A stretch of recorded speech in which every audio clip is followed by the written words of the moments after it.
할렐루야. 할렐루야. 우리 하나님의 크신 은혜가 여러분에게 함께 하시기를 간절히 기원합니다. 아멘. 저녁은 든든히 드셨습니까? 아멘. 네. 오늘 또 예배 마치고 성회 마지막 날 하나님께서 예비하시는 은혜가 있습니다. 안수기도를 받으실 텐데 그때까지 영육간에 강건하셔서 믿음으로 승리하시는 하나님의 거룩한 백성들이 되시기를 주의 이름으로 간절히 축원합니다.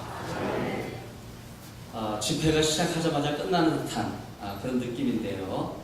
이민생활 고달프고 힘드신 여러분들이 만사를 제쳐놓으시고 또 교회적으로도 슬픔당한 어려움이 있었는데 그 어려움 가운데 다 힘들고 지치셨을 텐데 이렇게 성의 마지막 날 다 함께 참여해 주신 것을 진심으로 감사를 드립니다. 하나님께서 여러분 한 분 한 분을 사랑해 주셔서 놀라운 예를 예비해 주실 줄로 믿습니다. 두 가지로 정리를 해드릴 수가 있겠습니다. 손 한번 이렇게 벌려보셔요. 오늘 처음 참석하신 분들을 위해서 우리가 모션으로 말씀을 정리할 수 있습니다. 성령님이여, 성령님이여, 오시옵소서. 이것이 첫째 날 우리가 하나님 앞에 받은 메시지입니다. 성령은 인격적인 분이세요. 그래서 성령님이여 오시옵소서 이렇게 환영할 때 성령께서 우리 가운데 임재해 주십니다. 그리고 또 여러분에게 말씀을 전하면서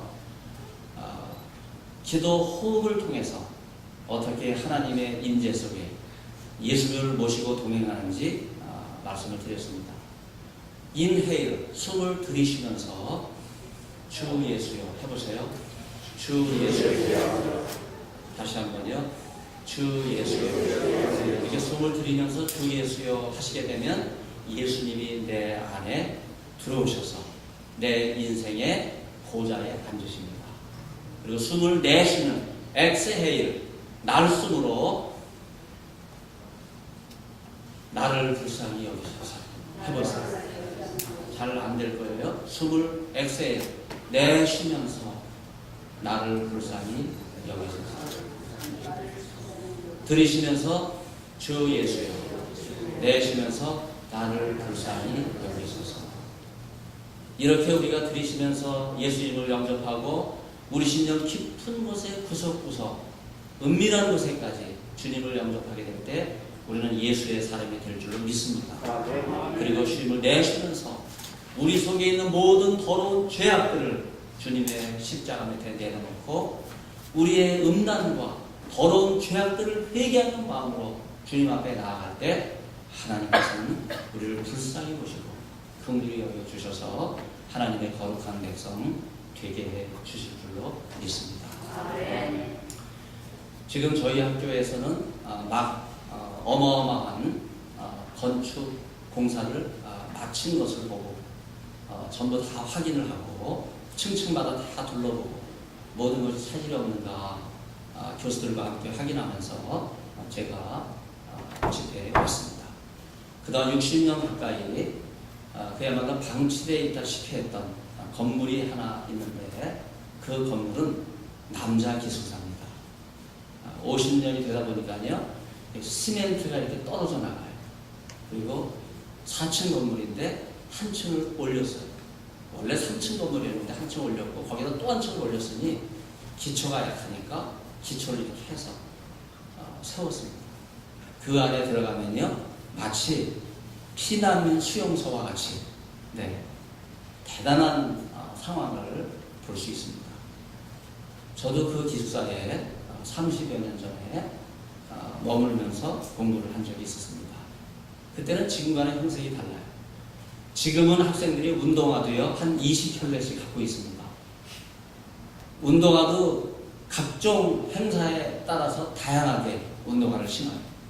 그래서 운동화가 밖에 쫙 진열되어 있고요. 그 다음에 옷도 여러 가지예요. 옷도 4명이 들어간 좁은 방에 다 둘 수가 없으니까 복도에다 다 내놓고 걸어놓고 널어놓고 이런 형국인데 옛날에는 그러질 않았어요. 운동화 하나 있는 사람 거 빌려서 같이 신고 새 신발을 사면 신고 싶어서 빌려달라고 그랬던 시절인데, 주일날 교회 봉사를 마치고 늦은 시간 기숙사 들어오게 되었을 때 식사를 못하고 줄임배를 움켜쥐고 들어오는 경우가 많습니다. 그러면 라면을 이렇게 대여섯 개 사들고 들어와요. 같이 삶아 먹고. 그런데 냄비가 없잖아요. 방 안에 이제 번개탄을 갖다가 탄을 펴서 난로를 이제 때운 다음에 세면장에 주전자가 있거든요. 이제 그걸 차지해야 비로소 라면을 삶을 수 있는 거예요. 그런데 우리 방보다 더 행동이 민첩한 다른 방에서 이미 이 주전자를 가져가서 거기다가 라면을 끓이고 있는 거예요. 그러면 우리는 어떻게 해야 됩니까? 세면장에 양은 대야가 있어요. 네. 딱 닦습니다. 보면 훌륭하게 닦아진 거예요. 노를 잔뜩 붓고 난로에도 넣고 펄펄 끓여서 라면을 넣고 파도 넣고 계란도 풀어서 먹고 나면요, 양은 대야가 라면 삶을 때 더 깨끗해졌어요. 얼마나 깨끗하게. 네? 그 양은 대야는 때국물까지 싹 우러나가지고 라면 국물은 그게 최고입니다. 그렇게 공부했던 신학생들이 지금 전 세계에 26,000여 동문이 돼서 하나님 나라 복음 선교의 귀한 사명을 감당하고 있습니다. 여기도 감사한 것은 제 제자가 이렇게 와서 오늘 저희 예배를 참여하고 있는데 너무나 감사합니다.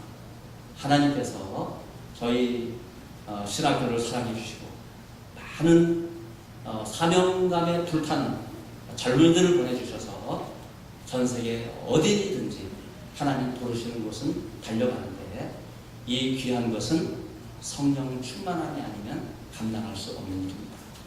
오늘 집회가 끝나지만요, 연약한 우리를 도우시는 성령께서 어떻게 하면 계속적으로 우리의 삶을 도울 수 있을까, 그 방법을 함께 생각하려고 합니다. 여러분에게 고기만 이렇게 전해드리면서 그냥 잡수시라 이렇게 말씀하는 것은 별로 도움이 안 된다고 생각해요. 그래서 여러분들에게 고기 잡는 방법을 알려드리겠습니다. 성경에서 연약한 우리를 도우시는 성령님을 어떻게 발견할 수 있는지, 그리고 어떻게 그 성령님을 의지할 수 있는지, 제가 그 방법을 여러분에게 말씀드리겠습니다. 수고스러우시더라도 함께 말씀을 찾아가면서 은혜를 나누도록 하겠습니다. 오늘 본문 말씀, 에베소 5장 말씀은 잠깐 표를 해놓으시고요. 구약 성경에도 성령이 나오는데 구약 성경의 성령의 이미지를 한번 여러분들과 함께 나누어 보도록 하겠습니다. 시편 54편에 가면 구약 성경에서 성령이라는 단어는 발견되지 않지만, 이 시편 54편에 성령이라는 단어는 발견되지 않지만, 그러나 연약한 우리를 도우시는 성령에 대해서 우리가 분명하게 알 수 있는 구절들을 발견할 수 있습니다. 시편 54편 4절 말씀 같이 봉독하겠습니다. 시편 54편 4절 시작. 하나님은 나의 돕는 자시라. 주께서 내 생명을 붙드는 자와 함께 하시나이다. 아멘. 여기 하나님은 어떤 분이시라고요? 나의 돕는 자시라. 바로 여기서 표현하고 있는 하나님은요, 성령 하나님의 이미지를 우리에게 소개해주고 있는 거예요. 우리는 연약하여 다 빌 바를 알지 못하나, 기도할 바를 알지 못하나, 성령께서 말할 수 없는 탄식으로 우리를 친히 간구하시느니라. 이번에 우리가 생각하는 총성의 주제입니다. 성령은 보혜사세요. 우리를 돕는 이십니다. 우리와 함께 하시는 일. 더군다나 주 여호와께서 우리를 환난 가운데 건져주신다 그래요. 여러분 7절 말씀 보세요. 대저 주께서 모든 환난에서 어떻게 하신다고요? 나를 건지시고. 바로 이것이 하나님의 또 다른 이미지예요. 성령의 이미지입니다. 그런데 참 시편 기자는 특별해요. 어떤 점이 특별하냐면요, 나를 괴롭히는 원수가 있을 때 그 원수를 직접 대항하지 않습니다.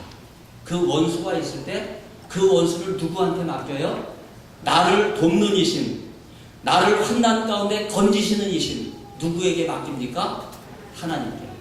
하나님께 맡기는 방법이 뭐예요? 우리를 도우시는 이, 우리를 환난 가운데 건지시는 하나님 앞에 어떻게 합니까? 기도하는 거예요. 이게 재밌는 거예요. 여러분, 나를 힘들게 하는 원수가 있을 때 내가 직접 그 원수를 갚는다면 문제가 심각해져요. 그렇게 할 필요가 없습니다. 시편 기자는요, 이 문제를 적나라하게 하나님 앞에 가지고 가서 하나님께서 이 문제를 해결하시도록 그렇게 요청을 하고 있습니다. 또 한 구절을 한번 우리가 살펴보겠습니다. 시편 69편, 조금 뒤로 넘어가셔서 시편 69편입니다. 22절 말씀부터 28절까지 말씀을 공독하려고 하는데 다 공독하지 말고 27, 28절만 공독하겠습니다. 두 절만 공독해도 분위기를 알 수 있어요. 시편 69편 27, 28절 다 같이 시작. 저희 죄악을 더 정하사 주의 의에 들어오지 못하게 하소서. 저희를 생명책에 도와라사 의인과 함께 기록되게 마소서. 아멘. 나를 힘들게 하는 원수, 사탄, 마귀를 향해서 시편 기자는 뭐라고 하나님 앞에 기도합니까? 저를 의인과 함께 두지 마십시오. 의의 회중에 들지 말게 하십시오. 내 이름과 함께 생명책에 기록되지 않도록 그 이름을 생명책에서 제하여 주십시오. 이런 기도를 하고 있어요. 여러분 대단하죠? 우리가 이런 기도는요, 우리의 기도를 은밀하게 들으시는 하나님 앞에만 드릴 수 있는 거예요. 만약 이 기도를요, 우리를 행악하는 사람에게 그대로 한다면 그것은 내가 그를 정죄하는 거예요. 내가 하나님의 심판의 자리에 스스로 나를 앉히는 교만의 죄까지 범하는 겁니다. 그러나 우리는요, 문제 해결을 어디서 찾습니까? 나의 모든 억울함을 담당하시는 하나님께서 이 모든 것을 해결해 주시기를 사모하는 마음으로 맡기며 나아갈 때 우리 하나님께서는 전능하신 분이십니다. 이미 앓을 때 모든 것을 알고 계신 분이에요.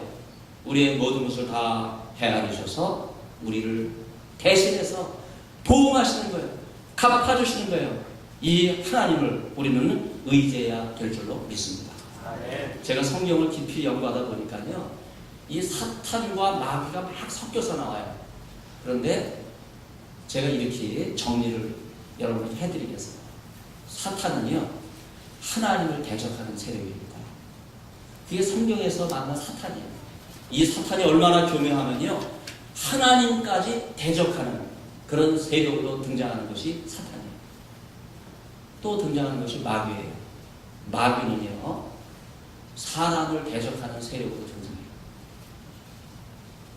그런데 하나님을 대적하는 세력인 사탄이든 마귀를 사람을 대적하는 세력인 마귀든 우리 인간은요, 둘 다 대적하기 어려워요.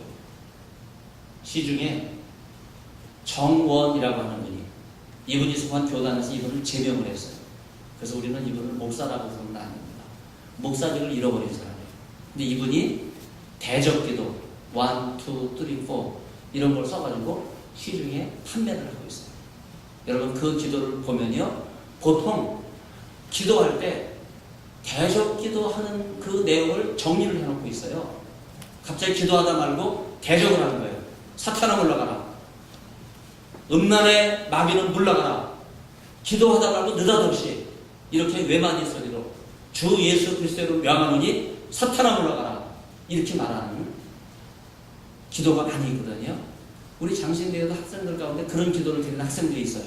그러면 제가 방언으로 기도하다가 슬쩍 가서 그 학생에게 이렇게 어깨를 두드리면서 기도를 바로 잡아줘요. 사람이 마귀나 사탄을 대적할 수 없는 거예요. 마귀는 구분해서 대적해요. 사탄은 하나님을 대적하고 마귀는 사람을 대적하지만 우리는 사탄과 마귀를 대적할 수 없습니다. 왜 우리가 사탄, 마귀를 대적할 수 없습니까? 영적인 존재예요. 인간의 영적인 기교하는 차원과는 비교할 수 없을 정도로 교활한 존재가 마귀요 사탄이거든요. 어떻게 이 사탄과 마귀를 연약한 인생이 대적할 수 있겠습니까? 그걸 놓고 대적한다는 자체가 신앙 훈련이 잘 된 게 아니에요. 이때 우리는 어떻게 해야 돼요? 두 기절에서 배웠어요. 우리의 문제를 누구 앞에 가지고 가야 됩니까? 사탄한테 직접 대립하는 게 아니에요. 사탄이 주는 시험과 마귀가 주는 고통을 고스란히 붙잡고 하나님 앞에 가지고 가는 거예요. 하나님, 나를 불쌍히 여기소서. 이 사탄을 진멸하여 주소서. 나는 견딜 수 없나이다. 이 사탄을 생명책에서 제하여 주시옵소서. 하나님의 의의 거룩한 단열에 들지 못하도록 두루도는 화음검으로 나를 지켜 주시옵소서. 이것이 우리의 기도의 자세예요. 그러므로 여러분, 대적기도라고 하는 개념 자체를 잃어버려야 돼요. 그거는 올바른 것이 아닙니다. 오히려 문제를 가지고 하나님 앞에 안을 때 하나님께서는 우리를 불쌍히 여기십니다.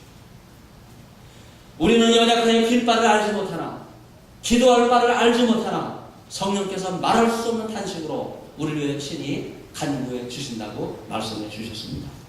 그러면 우리는 이러한 믿음을 가지고 좀 더 담대하게 하나님 앞에 나아가야 될 줄로 믿습니다.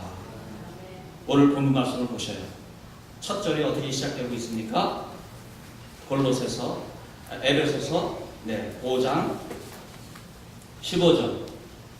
그런즉 너희가 어떻게 행할 것을 자세히 주의하여 지혜 없는 자 같이 말고 오직 지혜 있는 자 같이 하라 하는 말씀이 있어요. 여기 자세히 주의하다 하는 이 말의 의미는요, 그냥 한번 헐깃 보고 지나가는 게 아니에요. 우리의 마음을 모으고 초점을 모으고 시선을 모으고 온 집중력을 발휘해서 깊은 통찰력을 가지고 바라본다고 하는 그런 의미가 있는데, 여기서 중요한 것은요, 이 말의 의미를 이번 두 성의 주제와 연결을 지어서 성령께 민감한 사람이 되라, 성령께서 역사하시는데 민감하게 반응하는 그런 사람이 되라 하는 의미로 우리가 이 말씀의 의미를 해석할 수 있습니다. 여러분, 영이 다 거룩한 게 아니에요. 영 가운데는요, 악한 영도 있어요. 사악한 영도 있어요. 거짓된 영도 있어요. 더러운 영도 있어요. 우리 앞에 있는 영이 선한 영인지 성령인지 거룩한 영인지 분별하기 위해서 우리가 어떻게 해야 되겠습니까? 자세히 주의하여 보는 통찰력이, 분별력이 우리에게 있어야 됩니다. 너무나 우리 주위에는 거짓 그리스도의 가르침들이 있어요. 이단과 사설이 난무합니다. 사이비가 판을 치고 있어요. 예수님께서 떠나가시면 보혜사 성령이 오신다고 그랬어요. 보혜사 성령께서 오셔서 하시는 역할이 무엇입니까? 예수님이 누구신지, 예수님이 말씀하신 것에 대해서 깨닫고 생각나게 하는 이 사명을 감당하는 분이 보혜사 성령이에요. 그러므로 보혜사 성령은 제2의 예수 그리스도, 우리 가운데 있는 의로우신 대언자 예수 그리스도와 직결되는 분이에요. 그런데 2007년에 신천지 교주 이만희가 보혜사 이만희라는 책을 썼어요. 이 책을 쓰기 전까지는요, 그 밑에 14만 4천을 호위하는 자기들이 말하는 구원받은 백성, 요한계시록 7장 1절에서 6절까지 14만 4천, 그 숫자 안에 들어야 구원받는다, 이렇게 강조했던 사람들. 그러나 요한계시록 7장 8절은 모르는 거예요. 셀 수 없는 수많은 무리가 그 다음에 또 나와요. 14장을 보면요, 12지파를 넘어서 그 지파는 더 확장돼 나갑니다. 14만 4천에 국한되는 것이 아니라 셀 수 없는 수많은 무리로 끊임없이 복음의 문이 열려지고 있는 것을 이단들은 보지 않아요. 그냥 14만 4천 하나에만 관심을 기울이는 거예요. 그래서 보혜사 이만이라는 책을 썼는데 결과가 어떻게 됐습니까? 요한복음 14장 26절 27절, 요한일서 2장 1절 말씀, 보혜사 성령이 누구신지 예수님을 향하여 분명하게 깨닫게 하시는 성령의 역할을 알고 있었던 신천지 부목사들이 이건 잘못됐다.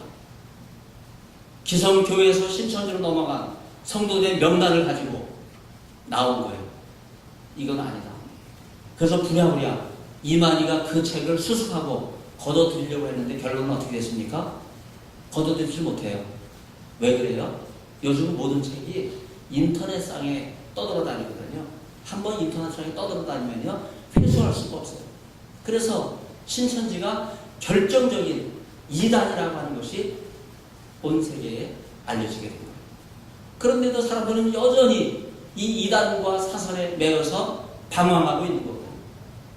사랑하는 성도 여러분, 영적인 분별력을 가질 수 있기를 바랍니다. 자세히 봐야 돼요. 주목해야 됩니다. 하나님의 시선에 우리의 시선을 고정하며 하나님의 말씀을 그대로 받아들일 수 있는 그 성령께서 우리를 붙들어 주시고 우리를 인도해 주시는 그 사랑 앞에 우리를 들을 수 있는 온전한 헌신과 마음이 우리에게 있어야 할 줄로 믿습니다. 여러분 18절 말씀을 같이 봉독하겠습니다. 에베소 5장 18절 시작.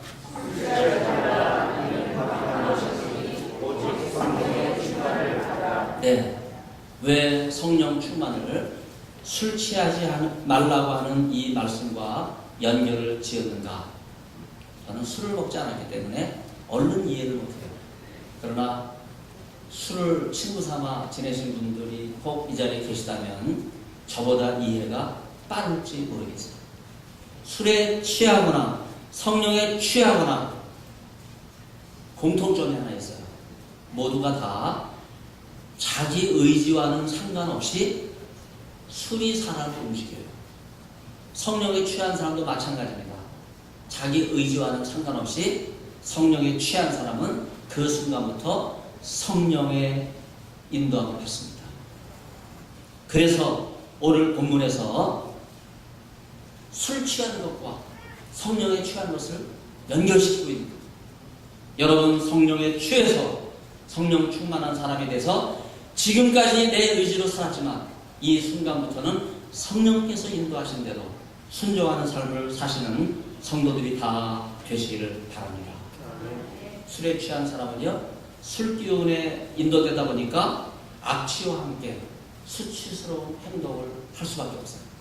그러나 성령에 취한 사람은요, 그리스도의 행리를 바라는 더 깊고 아름다운 삶을 살아갈 수가 있습니다. 그래서 그 결과가 바로 19절에 나와요. 술 취하지 말고 성령 충만함을 받으라. 이런 사람들에게 따르는 첫 번째 은사가 무엇입니까? 시와 찬미와 신령한 노래를 부르는 거예요. 바로 이것이 성령 충만의 증거예요. 많은 분들이 과거 한국교회에서 또 이 한인사회에서 성령을 체험한 경우에 한때 교만해져서 기도원에 며칠 갔다 오고 입신하고 뒤로 쓰러진 현상을 경험하고 안식을 경험하고 난 다음에 교회에 와가지고 목사님을 만나서 목사님, 제가 이번에 천국에 갔다 왔습니다. 얼마나 신비로운 경험을 했는지 모릅니다. 입신을 했습니다. 제 평생에 처음 있는 일입니다. 여기까지 하면 얼마나 좋아요. 목사님, 이거 경험해 보셨습니까? 이런 성도한테 제가 하는 얘기가 있어요. 성도님, 뭐 입신 한 번 한 것 같고 그렇게 영적으로 교만해 하십니까? 저는 늘 주님과 동행하고 늘 하나님과 함께 하는데 이 기쁨 누구도 빼앗을 수 없습니다.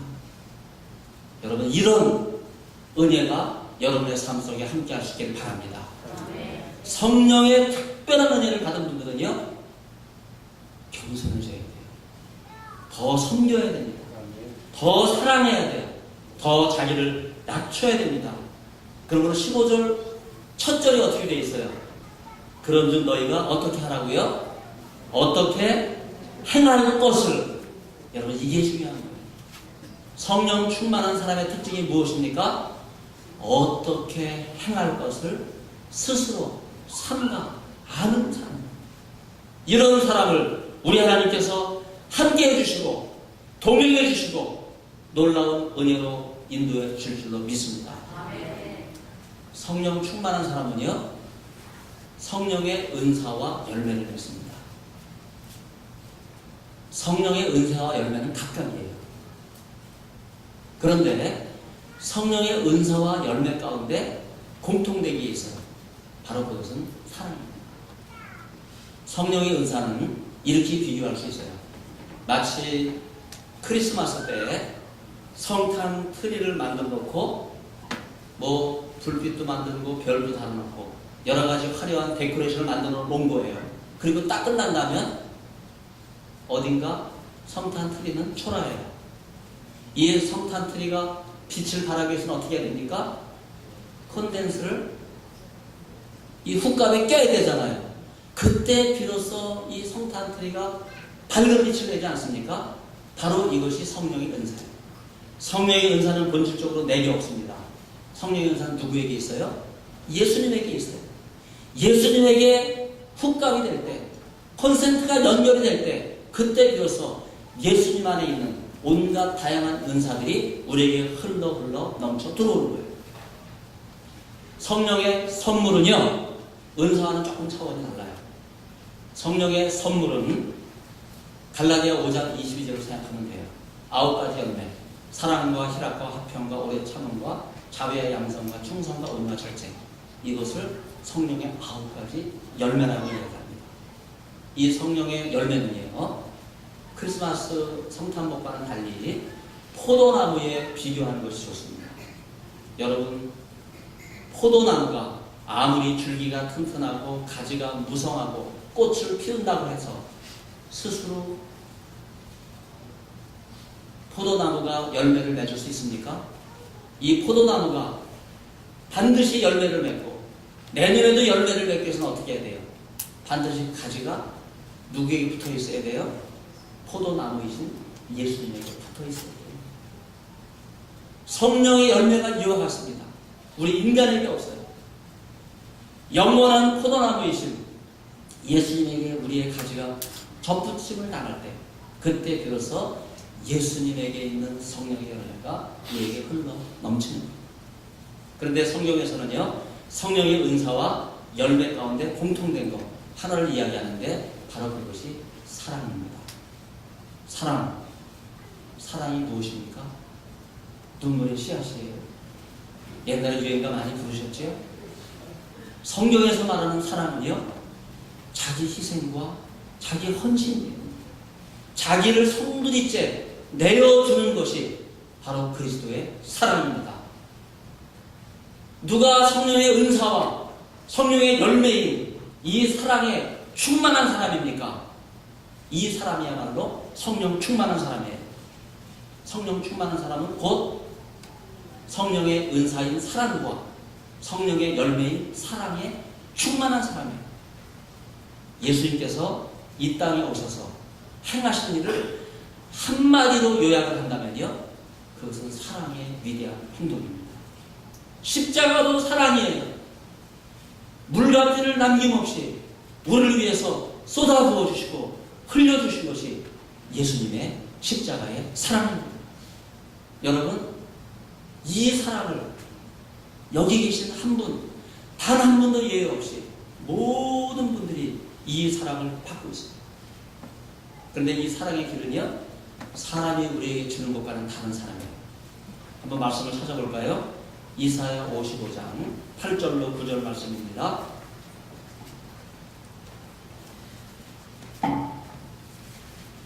이사야 55장 8절 9절.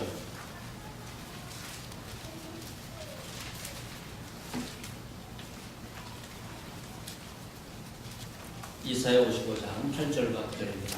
다 같이. 여호와의 말씀에 내 생각은 너희 생각과 다르며 내 길은 너희 길과 달라지 하늘이 땅보다 높은 같이 내 길은 너희 길보다 높으며 내 생각은 너희 생각보다 높으니라. 아멘. 여기서 하나님께서 생각하신 길이 무엇인가? 그것은 사랑의 길이에요. 이 세상에 그 누구도 생각할 수 없는 놀라운 사랑의 길을 하나님께서 우리를 위해서 예비해 주셨습니다. 이 사랑은 예수님을 통해서 우리에게 나타났어요. 예수님이 이 땅에 오실 때 하나님과 동등됨을 취할 것으로 여기지 아니하셨습니다. 빌립보서 2장 5절부터 11절 그리스도 찬가.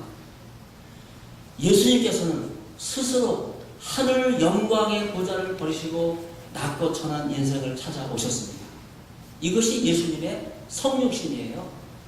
이렇게 하늘 영광을 스스로 버리시고 하나님과 동등됨을 버리시고 사람의 모습으로 이 땅에 오신 것을 케노시스라 그래요. 자기 비하라고 이야기합니다. 철저하게 자기를 비우는 거예요. 철저하게 자기를 드리는 거예요. 이것이 사랑의 위대한 행동입니다. 이러한 사랑을 통해서 우리를 십자가로 구원해 주신 것이 예수입니다. 이 예수님의 뜨거운 사랑, 십자가에서 물과 피를 남김없이 다 쏟으시고 우리를 위해서 부어주신 그 사랑이 하나님의 생각입니다. 하나님의 사랑의 길이에요. 오늘 우리는 이 사랑을 어떻게 보답해야 되겠습니까? 성령 충만한 사람은요, 하나님의 생각에 내 생각을 일치시킵니다. 그래서 하나님의 사랑의 위대한 길에 동참하는 사람들이 돼요. 내가 성령의 은혜를 사모하고 성령의 은사와 열매를 경험하고서도 이기적인 삶을 살아갈 수는 없습니다. 우리도 예수님처럼 나 자신을 비우고 드리는 사랑의 삶을 살아갈 수 있는 거예요.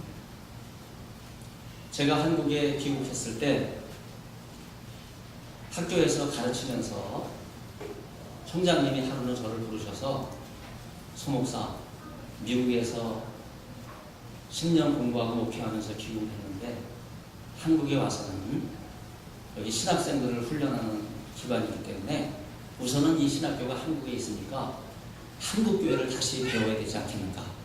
그래서 기왕에 교수로 왔지만은 3년 동안 목회를 해야 된다고 그렇게 요구를 하셨어요.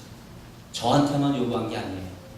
모든 교수들한테 3년의 목회 과정을 요구를 했습니다. 근데 뭐 다 자리가 차 있는데 어딜 가요? 근데 하루는요, 충청부터 괴산군, 청천면, 송면이 산 27번지 할머니 8분만 있는 교회에서 저를 청빙을 하셨어요. 4시간 버스를 타고 지하철 타고 시외버스를 타고 물어물어 아침 7시에 떠났는데 11시 주일 예배 임박해서 겨우 도착을 했어요. 교회 간판도 보이질 않아요. 그래서 문을 열고 들어가서 여기 송면교회 맞아요? 그랬더니 맞대요. 제가 오늘 설교하러 온 목사인데요. 목사님 잘 오셨습니다. 그동안 3년 동안 우리 교회가 문 닫다 실패해서 이렇게 할머니 8명만 남아있는데 오늘 목사님 오셨으니까 북치고 장구치고 다 하시고 제가 무슨 말인가 했어요. 사회 보시고 설교하시고 기도는 시키지 마시고 목사님 다 하시라는 거예요. 그 제가 원고가 10서너 장이 돼요. 이 설교를 위해서. 이번 부흥회도 제가 원고 안 보고 하는 거 같지만 다 원고가 있어요. 원고를 가지고 설교를 시작해서 한 2, 3분 원고를 읽었을까 기대와는 달리 할머니 8분이 다 주무시기 시작하는 거예요. 이래서는 안 되겠다 싶어서 원고지를 딱 덮었더니 그때부터 눈이 캄캄해졌어요. 그래서 뭐 생각도 안 나고 당황도 되고 할머니들 설교 듣는 것 같지도 않고 예배를 마셨는데 12시까지는 끌어줘야 되잖아요. 목사가 예의가 있어야지. 축도까지 다 마셨는데 11시 40분이에요. 얼마나 미안한지. 가방을 사도 주섬주섬. 이 교회 옷이 다 틀렸구나. 서울로 올라가야지. 그때 교회 대표는 할머니가 총 나서더니 목사님 오늘 너무 은혜를 많이 받았습니다.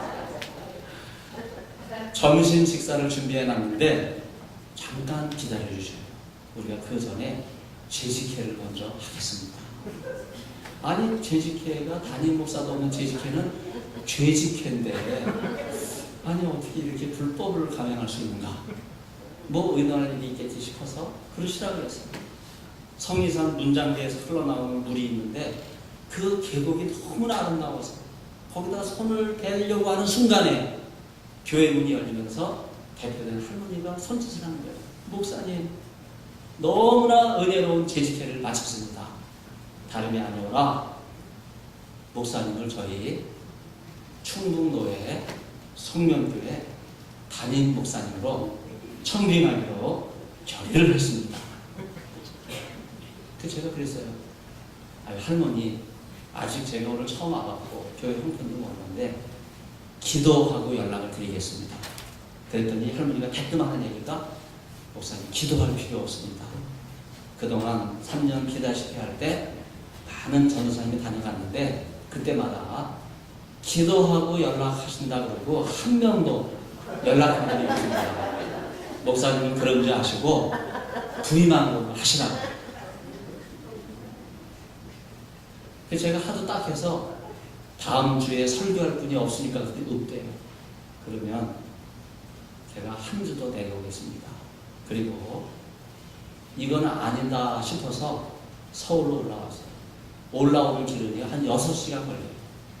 성리산 문장대 관광객하고 뒤섞여가지고요. 집에 오니까 이제 밤 9시쯤 됐는데 전화가 왔어요. 교회 대표되는 할머니예요. 목사님 다음 주 꼭 오시는 거죠? 약속했으니까 가겠습니다. 토요일 날이라도 설교할 전도사님 구하시면 안 갈 테니까 연락해달라고 했더니 아니래요. 오셔야 된대요. 그 다음 날 또 4시간 걸려서 CFS를 타면 이 성면이 주차장을 거쳐서 이 버스가 경상북도 화북으로 가는 거예요. 저희 교회와 경상북도와 충청북도가 경계선이에요. 이 버스가 이렇게 우리 성면이 이 주차장으로 들어가는데 이렇게 흩어져 있던 할머니 넷이 줄을 쫙 서서 쓰시더라고요. 이 버스에서 저 혼자 내리니까 박수를 짝짝짝 치면서 지난주에는 결례가 많았습니다. 목사님 부임하시는 것도 모르고 그래서 오늘은 교회 대표가 목사님 환영하기 위해서 나왔습니다. 그러더니 교회 대표된 할머니가 가방을 덥석 들고 허리가 90도로 가까이 구부러진 분이셔요. 제 가방을 들고 가는 거예요. 제가 그때부터요 교회 어디 집회할 때 가방은 안 들고 다녀요. 그냥 성경책만 들고 다닙니다. 가방 들어주면 괜히 부담되니까. 교회 올라갔더니 또 북치고 장구치고 다 하시라고 그러더라고요. 그래서 그날 단단히 준비해서 시간을 좀 끌이라 작정을 하고 11시 50분까지 예배를 인도했습니다. 그래도 좀 재직회를 하신대요. 멀리 갈 것도 없이 교회 마당에 서성거리는데 이내 은혜 중에 재직회를 마쳤답니다.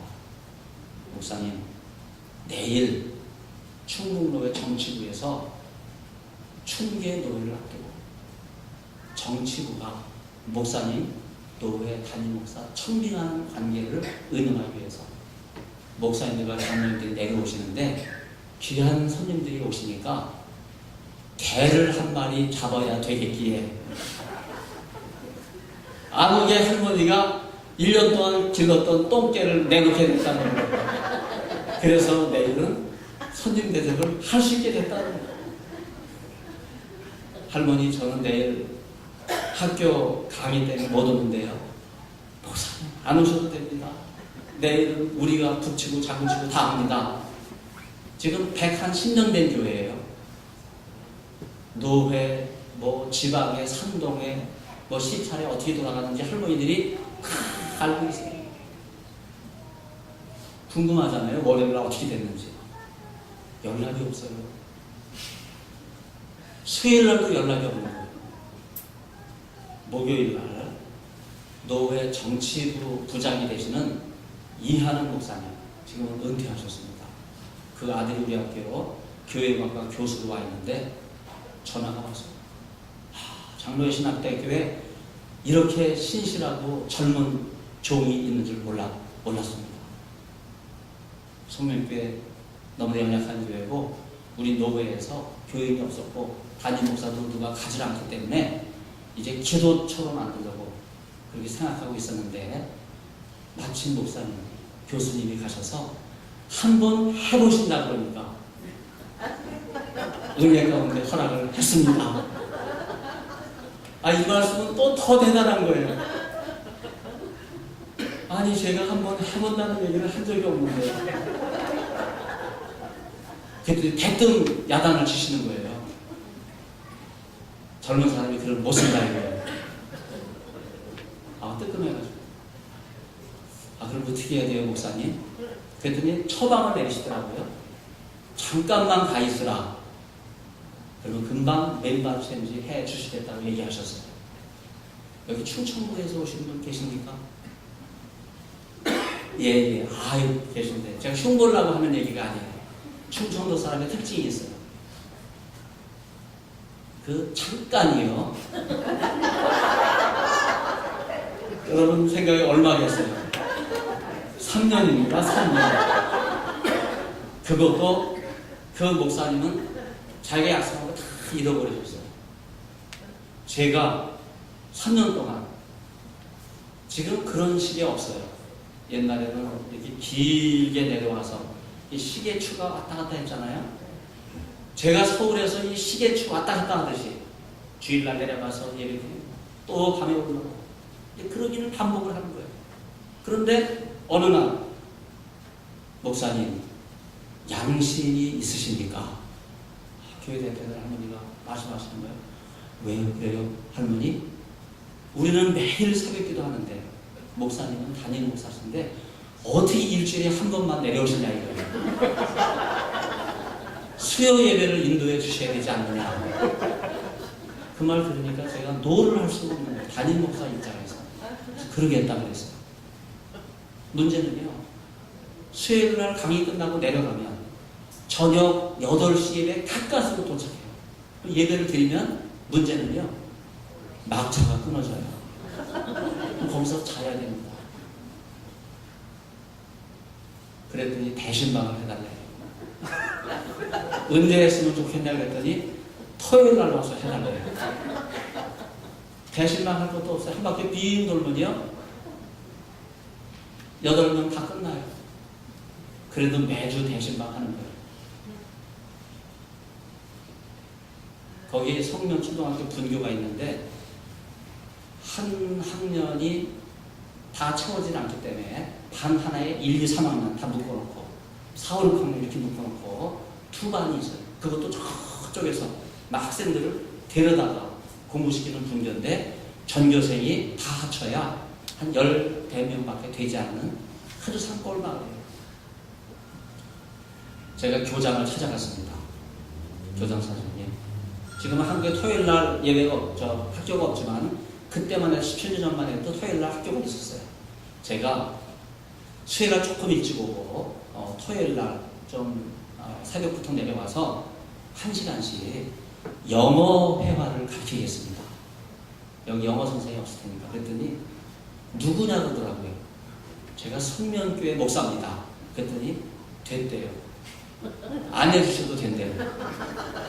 제가 미국에서 10년 공부하고 박사학위를 취득해서 장신대 교수로 와 있는데 도움은 안 되겠냐.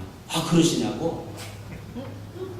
교무 주임 선생한테 전화를 하더니 카메라를 가져오라고 하더라고요. 저를 가운데 놓고 교장 선생과 교무 주임과 다른 선생 통해서 사진을 찍은 다음에 교육청으로 보낸대요. 청년 분교회에 영어회화 선생이 생겼다고. 그래서 제가 주일학교가 시작이 됐어요. 그 아이들을 모아놓고. 문제는요, 제가 이틀씩 내려가서 잠을 자는데 잘 데가 없잖아요. 할머니들 8분 집에 뺑뺑이 돌아가면서 자는 것도 한계가 있고, 자는 건 괜찮아요. 문제는요, 그 다음 날이 문제예요. 귀한 목사님 오셔서 하룻밤 주무셨는데 대접할 게 없잖아요. 늘 잡수는 거 주면 제일 좋은데 저는 그거 먹고 싶은데 그거는 뒤로 감추고 어디서 뭐 고등어 사서 주시려고 그러고 이러다 보니 자꾸 부담을 느끼시더라고요. 그래서 사택을 먼저 줘야 되겠다. 죄직회를 모았어요. 저희 죄직회 아시죠? 간단하게 끝나는 죄직회입니다. 딱 모였는데 모두가 다 이구동성으로 목사님 뜻대로 하셔요. 제 뜻대로 안 돼서 모였습니다. 어떻게 하면 좋습니까? 헌금을 합시다. 결의가 된 거예요. 그래서 할머니들 헌금을 하시는데요. 고장이라고 아십니까? 고쟁이? 네. 치마 속에 고쟁이 같은 게 있고요. 거기에다가 이렇게 주머니 하나가 달려있는데 그 주머니에다가 돈 뭉치를 달고 다니시는 거예요. 집에 두면 허술해서 잊어버리니까. 그리고 옷비누로. 어떤 분은 그 돈을 이 빵꾸난 양말로 싸가지고 그 돈도 무거운데 양말로 치렁치렁 쌌으니 그게 얼마나 이 사타구니에서 거창스러우겠어요? 헌금을 하라 그랬더니 이걸 한 뭉치씩 내놓는 거예요. 할머니 8분이 헌금을 내놨는데 3,500만 원이 나왔습니다. 할머니들 부자예요. 여기 할머니 나무 이렇게 보셔요. 네? 이분들이 지금 다 부자십니다. 네? 할머니들이 최고 부자예요. 3,500만 원 헌금을 걸어서 제가 제일 먼저 한 일이요. 괴산 읍내에 가서 구멍 3개 뚫린 부록구, 보루꾸라 그래요. 그 충청도 사람들은 보루꾸를 한 추럭 실어왔어요. 그리고 교회 마당에다 부려놨습니다. 그리고 제가 거기서 다 물었거든요. 벽돌을 어떻게 싸는지. 할머니들 쭉 모아놓고 벽돌을 싸시라고 했어요. 제가 서울 올라가 있는 동안에. 해본 적이 없대요. 저도 해본 적이 없습니다. 그러면 이 사택을 누가 짓습니까? 자기들이 져야 된대요. 사택을 짓기 시작하는데 할머니들이 무릎까지 싸다니 못 싸시게 돼요. 계속 싸시라고. 허리춤까지 싸요. 못 싸신대요. 그래서 할머니를 보조로 해서 제가 쌌어요. 벽돌을 다 싸서 행랑식 하는 거 아셔요? 지붕을 올려야 되는데 지붕을 올리려고 이 사태 벽돌 위에서 이렇게 내려다 보니까 문장대에서 흘러나오는 그 계곡물에 머리를 쳐박을 것 같아요. 현기증이 나서. 그래서 다시 재직회로 모였습니다. 사택 지붕을 올려야 되는데 어떻게 하면 좋습니까?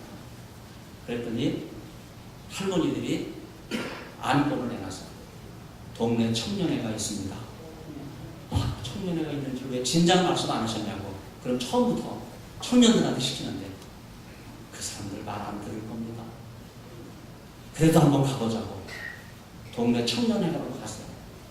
이미 옛날에 문을 닫았습니다. 열쇠는 다 녹이 슬었어요. 그 중에 한 할머니가 이놈들 다 어디 있는지 안 돼요. 앞장서 가시더니 어느 허름한 마을 문을 확 열어 제끼니까요. 담요를 깔아놓고 너 100명의 청년들이 보여요. 화토를 하고 있는 거예요. 제가 양복에 넥타이를 메고 가니까 일제시대 순사가 왔는 줄 알고 이 화들짝 화토짝을 뒤집어 엎었어요. 송명배 목사입니다. 안심하는 거예요. 그래서 제가 동네 청년들 얼굴을 가만히 봤어요. 그랬더니 우리 송명리 동네 청년들은요 60세 넘은 초로의 노인들이 동네 청년들이에요. 이분들을 동네 청년회라고 인도를 한 겁니다. 교회 지붕 좀 올려달라고 부탁을 했어요. 그때 돈 난대요. 돈이 없어서 할머니들이 벽돌을 쌓는데 이 동네를 여러분이 살려야 되지 않을까. 이 교회가 여러분의 교회 아니냐, 동네 공공기관이 아니냐, 아무리 얘기해도 말이 통하지 않아요. 그래서 그냥 서울로 올라왔어요. 막차가 있으니까. 그 주 목요일, 금요일 교회 대표단 할머니가 전화하셨는데 교회 지붕이 다 올라갔다는 거예요. 내려가 보니까 대단해요. 교회 슬래트까지 싹 단장이 되어 있어요. 어찌된 일입니까? 물었더니 이 할머니들이요, 제가 떠난 다음에 조를 편성해서 계속 찾아간 거예요. 교회 지붕 올려달라고. 나중에는 니들은 부모도 없느냐 이 후레 자식들아 이래 가면서 동네 청년들을 압박하니까 그 간청과 압박에 못 이겨서 동네 청년들이 교회 지붕을 올려줬어요. 그리고 신이 나니까 얼마나 목회가 재밌겠습니까? 옆에 잠사가 있어요. 그 잠사를 구입해서, 그 구입하는 돈도 200만 원밖에 안 들어요. 구입을 해서 수련장으로 개설을 했어요. 재래식 화장실, 구멍 뻥 뚫린 거 있잖아요. 수세식 화장실로 냉가에 물을 끓여다가 모터로 끓여다가 수세식 화장실로 바꿨어요.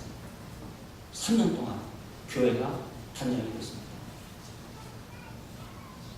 여름에 물이 좋고 산 좋으니까 도회지에 있는 이 청년들, 중고등학생들 캠프가 우리 교회 살니까 딱 맞는 거거든요.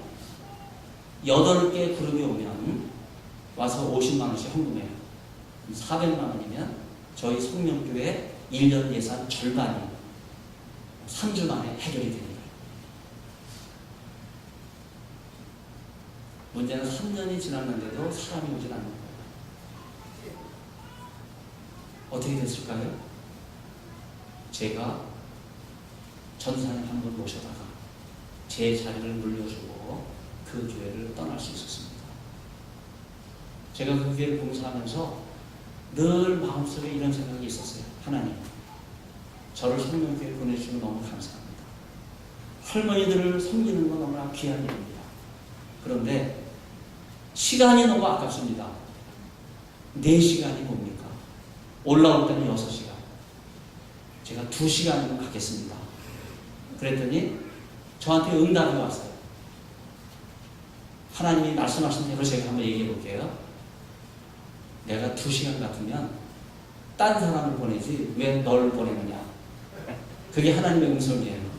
그러니까 감사하면서 가라는 거예요. 그래서 제가 4시간, 6시간 마다하지 않고 3년을 시계추처럼 왔다 갔다 했어요. 근데 이 3년이 결코 헛된 시간이 아닙니다. 나도 이런 생각이 들어요. 나한테 물질을 요구했으면 과연 하나님 앞에 물질을 드릴 수 있었을까? 유학생을 청산하고 아이 셋 한국에 데려다가 전 과목이 다 국어 공부하는 상황에서 아이들 학원비 대기도 어려운데요. 하나님 물질을 요구하면 물질을 바칠 수 있어요? 아니면 체력이나 건강이나 이런 걸 바치라고 해도 어렵잖아요. 네가 갖고 있는 만만한 것 가운데 시간을 바쳐라. 하나님이 그렇게 말씀하셨으니까. 그래서 제가 왜 하필 접니까? 너는 신학교 교수니까 주일날은 시간이 많지 않냐 이거예요. 그것도 의미가 있어요. 하나님이 우리에게 요구하시는 것은 가장 귀한 것을 요구하십니다. 그 현재의 가장 귀한 것, 그것을 하나님께서 우리에게 요구하고 있어요. 여러분, 지금 여러분에게 가장 귀한 것이 무엇입니까? 성령 충만한 사람은요, 영의 지혜를 가지고 내게 가장 귀한 것이 무엇인지 분별할 줄 알아야 돼요. 나도 시간이 귀하면 주님 앞에 시간을 드릴 수 있기를 바랍니다. 예수님처럼 하나밖에 없는 생명이 귀하다면 이 귀한 생명 주님처럼 바칠 수 있기를 바랍니다. 특별히 내게 하나님께서 무슨 은혜를 주셔서 재산을 허락해 주시고 물질을 허락해 주셨다면 우리가 그 물질이 귀한데 주님 앞에 내 생명과 시간을 대신해서 물질을 드릴 수 있는 이런 헌신이 우리에게 있어야 되겠습니다. 가장 귀한 것으로 주님 앞에 보답하는 것이 성령 충만한 사람의 길이에요. 그래서 이제 아까 목사님 광고해 주신 대로 우리는 오늘 기도 제목을 정할 거예요. 그런데 단순한 기도 제목을 정하지 마시고 여러분이 그 빈 종이에다가 기도 제목을 정할 때 가급적이면 이렇게 정하세요. 마음속에 생각하시면서 내게 있어서 가장 귀한 것이 무언가, 그걸 드릴 수 있는 결단을 여러분 종이에 쓸 수 있기를 바랍니다. 이런 기도야말로 하나님께서 기뻐 받으실 만한 신령한 제사입니다. 순종이 제사보다 낫다고 말씀해 주셨습니다. 더군다나 하나님께서 우리를 통해 역사하시길 원해요. 이 성서 장로교회의 성도들을 통하여 이 지역사회를 새롭게 하고 하나님의 나라를 이 가운데 건설하기를 원하십니다. 골로새서 1장 20절을 보면 내 속에 능력으로 역사하시는 하나님께서 이 시간 여러분들을 움직여서 하나님 나라에 놀라운 일을 행하기를 원하십니다. 하나님께서 기뻐하시는 기도는요, 내 삶을 주님 앞에 드리는 거예요. 내 삶으로 결단한 것입니다. 기도 제목을 단순히 기록하는 것이 아니라 말씀에 순종해서 어떻게 행할지를 결단하는 이러한 믿음이 있을 때 하나님께서는 우리의 기도를 기뻐 받아 주시는 것입니다. 구체적으로 말하면 이렇게 한번 기도 제목을 적어보셔야 됩니다. 내가 미국 이민자로 올 때는 20불, 200불, 저는 유학을 왔기 때문에 여러분들이 후원해서 학자금을 들고 왔지만은 어려운 시대에 이민 오신 여러분, 내가 이 땅에 올 때 거의 빈털터리로 온 거나 마찬가지야. 근데 지금 돌아보셔. 살 집도 있습니다. 타고 다니는 자동차도 있어요. 입는 옷도 있어요. 먹을 것도 있어요. 할 일도 있어요. 내가 죽기 전에 하나님이 지금 내게 허락한 모든 것이 다 하나님께로부터 온 것입니다. 나는 이것을 어떻게 하나님과 이웃을 위해서 쓸 것인가. 더군다나 내 체킹과 세이빙 어카운트에 밸런스가 얼마나 있는데 매달 일정한 부분 내가 이 은행 잔금을 어떻게 활용할 것인가. 이 일에 소원하고 이 일에 다짐하고 하나님 앞에 결심하면서 기도 제목을 드리게 될 때 하나님께서는 그것을 귀하게 여기시고 우리의 헌신을 연락하여 주실 줄로 믿습니다. 물질이 있는 곳에 뜻이 있다고 말씀해 주셨어요. 진정한 헌신은요, 우리의 물질에 마음을 묶어서 주님 앞에 온전히 드리는 거예요. 이러한 온전한 헌신이 우리에게 이어질 때 하나님께서는 우리를 귀하게 보시고 하나님 나라 기업에 아름답게 쓰임을 받을 수 있는 성도들로 변화시켜 주실 줄로 믿습니다. 내 고아를 땅에 숨겨두지 말라고 말씀해 주셨어요. 존과 동록이 해야 한다고 말씀해 주셨습니다. 영원히 변치 않는 하나님의 나라에 여러분의 눈물과 여러분의 헌신과 여러분의 기도를 온전히 주 앞에 드릴 수 있기를 바랍니다. 오병이어의 기적 어떻게 일어날 수 있었습니까? 한 소년의 도시락이에요. 그 손에 그대로 머물러 있었다면 아무런 기적이 일어나질 않아요. 그러나 이 작은 것이 주님의 손에 들려지고 하늘을 향하여 하나님께 축사하시게 될 때, 예수님이 축사하시게 될 때 장정 5,000명을 먹이고도 남고 12가정주리를 거두어들이는 놀라운 역사가 우리에게 이루어진 줄로 믿습니다. 12가정들이 누구께 됐을까요? 원래 주인이 소년이에요. 자기의 작은 도시락 하나가 12가정주리로 부풀려서 자기에게 돌아오는 놀라운 축복을 이 소년은 경험할 수 있었습니다.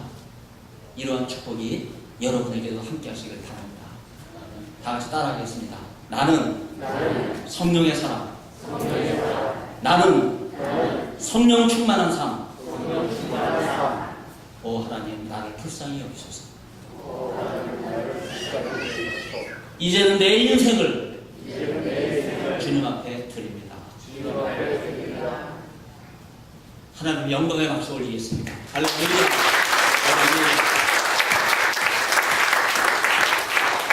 여러분 지금 저를 따라하시면서 주님 앞에 드렸지만요, 여러분의 입술이 하나님 앞에 아름다운 열매로 연락된 줄로 믿습니다. 이 입술의 고백처럼 여러분의 삶이 변화되셔서 이 순간 이후에 성경을 대할 때 성령의 이미지가 있는가 여러분 꼭 찾아보셔요. 그리고 성령의 사람이 될 수 있기를 바랍니다. 하나님의 뜻에 초점을 맞춰서 주의하여 자세히 분별력을 가지고 하나님 말씀을 주시하게 될 때 우리는 성령 충만한 삶을 살게 될 줄로 믿습니다. 그런 변화여 새 사람이 됩니다. 성령의 능력으로 변화된 삶을 살아갈 수 있습니다. 이 놀라운 능력을 소유하는 성속교회 주의 백성들이 되시기를 주의 이름으로 간절히 축원합니다. 다 같이